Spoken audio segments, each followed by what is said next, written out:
Welcome to the AUV Academic Podcast. I'm Dr. Russell Freeman. I'm a professor of health science and philosophy at American University in Vietnam. And today, we will take a closer look at success in life and business and the steps to take in order to achieve it. We're going to talk about what is success and what does true success look like in business and in personal life. And finally, what skills and steps of successful people can you learn? To help us better understand and explore more deeply about what success really means and how to get there, we're joined by our very special guest, Professor Ralph Millsap. Ralph, welcome to the show. Thank you. Good to be here. Ralph, as I know, you teach history here and music and art, technology and society, a lot of different things. So you must have quite a diverse background. Can you tell me and our audience a little bit about yourself? Yes, I was born in the South and in the United States to a very religious family, and we moved a great deal. I lived all over the South in my developmental years and earned a music degree, then went into the Air Force and lived all over the country in my military career, earned a second degree in military and international history, and became a military academic. And I taught at the Air Force Academy, where I held academic rank and was the director of the Revolutionary Warfare course, but it was also the speechwriter to the superintendent. Then I went to the Revolutionary Warfare course, the Air Force Special Operations School in Florida, which was an extraordinary assignment. It was offered primarily by guest speaker, and I met this array of marvelous human beings, including Admiral Zumwalt, General Khan, former president of South Vietnam. When I needed someone to address a subject or historical event, I would go find the person that did it. And all of us became friends, and we would, of course, would run, and we'd all go to dinner, and the camaraderie and the intellectual interplay was just extraordinary. And then I went to the Air Command and Staff College, where I was the director of the conflict resolution course, which I developed. Then I retired and became a defense contractor in Washington, where I worked for Air Force strategic planning and worked a variety of issues for them, including the integration of air and space, urban warfare, AI, variety of things. Retired from that and started teaching, and now I've been teaching about 25 years and taught about 3,000 students. Well, I just heard you rattle off about 10 different success stories. I think by anyone's definition of success, you would fit in that category. Now, if we look at the official definition of success, the dictionary definition, it's connected to an accomplishment of an aim or a purpose. It has to do with the good or bad outcome of something that you do.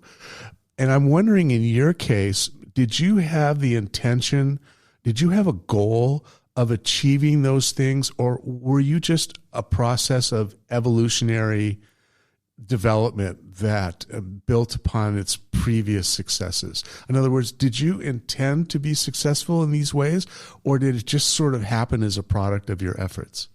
Well, what I've just told you about my life might sound very impressive, but maybe it just means I can't hold a job. I've done many different things, but when I was young, I thought about success very differently than I do today. And I think that's probably true for most people, is they have an evolving concept of success and the ways in which they evaluate their lives. I remember when I was very young, and I was in high school, and my friend was elected most likely to succeed. And I didn't talk to anybody about it, but I just wondered, what was it? We have this whole group of people that all look at him and say, out of this whole senior class, he's the guy that's going to be successful. So here it is, the early 70s at that point. And I think most of my peers would have defined success as being professionally successful, advancing in your career, making money, having a nice house, having a nice family. maybe in retrospect, keeping your wife. But so that's all about what you are, not about who you are, but what you are. Yes, and at that point I was driven. I had a great internal expectation, but the people around me expected me to do things. I was articulate, I was active, and I was elected senior class president. So many people expected me to go places and do things, and I didn't have any idea what I was going to do. Did you ever think that maybe you or some people are programmed to be successful or gifted to be successful, or does everybody have to work at it? Well, everybody's going to have to do something. There are people that just everything is handed to them, but they tend to be unhappy people. I've noticed that in some of the countries that I've lived in outside of the U.S., that people look at success as luck. That, when somebody's successful in their job and they have they're a doctor or a lawyer and they have everything's working well for them in their life, people say, "Oh, you're so lucky." And I'm wondering how much of success in life is luck. Does luck play There's something situational about it. If you are born into a family that owns a big company, you probably can enter easily into that company and find a lucrative position. But if you're not a good manager and leader, the company is probably going to suffer. So how long are you going to do that? The people that I have studied that have been very successful did not consider themselves to be naturally successful. They were people that worked very, very hard. In my years in the military, I found that the people that tended to rise to higher rank were people who didn't need a lot of sleep. I worked for one man, a very kind man, very capable, academy graduate, could do anything he wanted. He needed 5 hours sleep every night. And those additional hours he gave to his job. When I was speechwriter at the Air Force Academy, I worked for General Bradley Hosmer, who was the number one grad from the number one class and a Rhodes Scholar and an absolutely brilliant man. And he slept 4 or 5 hours a night. He could read a book in 2 hours.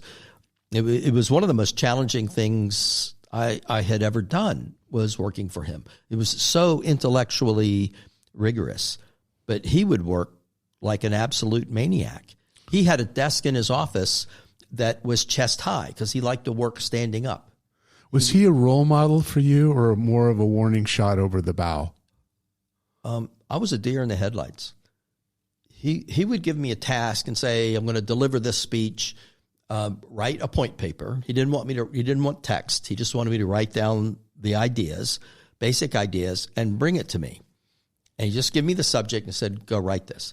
And I'd take it back to him, and he'd go, "Oh, heck, okay." And we would talk about it for a little while. And then he'd say, "All right, do it again. But write it as if I gave you no instructions.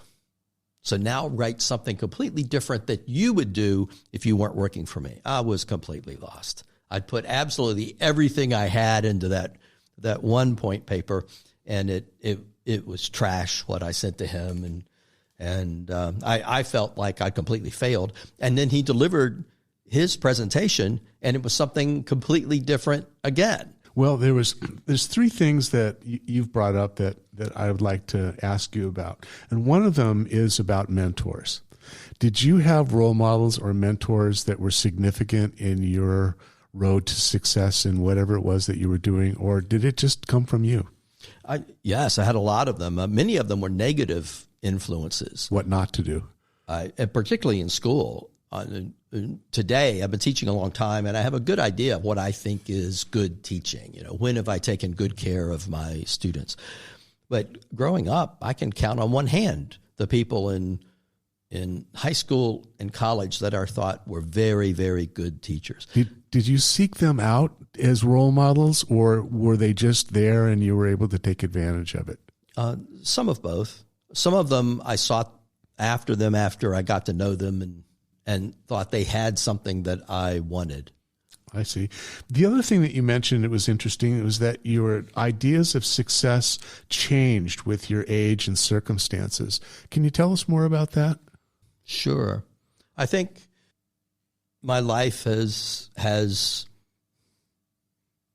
been a series of important questions. And one of the questions that came to me in my 30s or so was, if you didn't know how old you were, how old would you be? And I think tonight, now I'm in advanced age, and I look in the mirror and I wonder, who is that guy?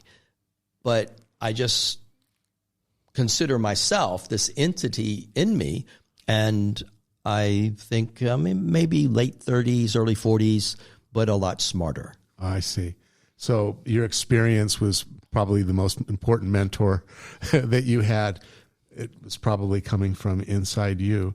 Now, aside from age, how did the circumstances of the world affect your ideas of success? For example, if you're in a country that goes to war, your idea of success might be to have peace. Rather than to have a nice house or a lot of money or something like that. So do circumstances outside you also affect your idea or aim towards success? Yes, I'm a part of this world. I live in this world. I'm a part of it. I contribute to it, I hope, in some positive way. But when I was young, my country was at war. It was at war with Vietnam in context of the Cold War, the domino theory, policy of containment. And in those days, the evening news was 30 minutes long. And we would sit, my family and I, and we'd have dinner and watch the Vietnam War, the first television war, on TV every night. And it made absolutely no sense to me how the United States could be this country that defeated Nazi Germany and the Japanese with help of the Allies. And then we can come to Vietnam and we can't defeat this army of little men in their underwear fighting barefoot that don't even have enough to eat. I could not understand how that happened. And I wanted to know. So that led me in part to study Vietnam, but also it caused me to question, where is my role in this now? Am I going there to fight, or is it to stay home where a lot of my friends were that were conscientious objectors or war protesters?